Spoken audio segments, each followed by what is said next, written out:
Subscribe কৰক সমৰ কলিতা চেনেলটো আৰু বেল আইকনটো দবাওক লেটেষ্ট ভিডিঅ' পাবৰ বাবে।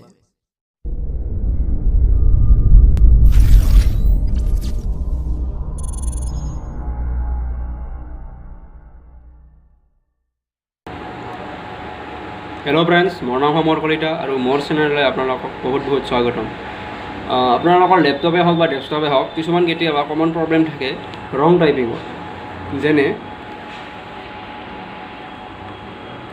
আমি ইয়াত এম টাইপ কৰিছোঁ কিন্তু ইয়াত স্ক্ৰীণত আহি আছে অ'। ঠিক তেনেদৰে আমি ইয়াত আই টাইপ কৰিছোঁ কিন্তু ইয়াত হৈ আছে 5। ঠিক তেনেদৰে আমি ইয়াত এলটো প্ৰেছ কৰিলে ইয়াত আহিব 3। চাওক স্ক্ৰীণত 3 আহি আছে। যদি আমি অ'টো প্ৰেছ কৰোঁ তেনেহ'লে ইয়াত স্ক্ৰীণত আহি আছে 6। যদি P2 প্ৰেছ কৰোঁ তেনেহ'লে ইয়াত আহি আছে ষ্টাৰ।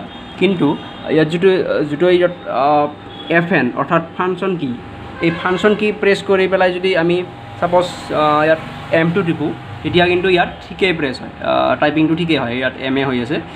K2 প্ৰেছ কৰিলে চাওক এইটো K2 প্ৰেছ কৰিছোঁ, ইয়াত K হৈ আছে। চ' ইয়াৰ দ্বাৰা আপোনালোকে গম পাব যে আপোনাৰ কীবৰ্ডখনৰ হাৰ্ডৱেৰ বা ছফ্টৱেৰ কোনো ধৰণৰ প্ৰব্লেম হোৱা নাই, জাষ্ট এটা ছেটিঙৰ গণ্ডগোল হৈছে। আপুনি ছেটিংটো ঠিক কৰিলে আপোনাৰ টাইপিংটো কাৰেক্ট হৈ যাব। চ' ছেটিংটো কেনেকৈ ঠিক কৰিব তাৰ বাবে আপোনালোকে ইয়াত য'ত ফাংচন কি অৰ্থাৎ FN আপুনি ইটো প্ৰেছ কৰিব লাগিব। ইটো প্ৰেছ কৰি পেলাই আপোনাৰ য'ত ইয়াত হোম অৰ্থাৎ নেম লক NUMLK য'ত লিখা থাকে নেম লক বুলি কোৱা হয়, এইটো আপুনি প্ৰেছ কৰিব লাগিব। এতিয়া আপোনালোকে ফাংচন কিটো প্ৰেছ কৰি নেম লকটো টিপি দিয়ক। এতিয়া চাব, এতিয়া মই টাইপিং কৰি চাম। এইটো M2 টাইপ কৰিছোঁ, ইয়াত চাওক ইয়াত স্ক্ৰীণত MA আহিছে। আমি K2 প্ৰেছ কৰিছোঁ, ইয়াত K আহিছে।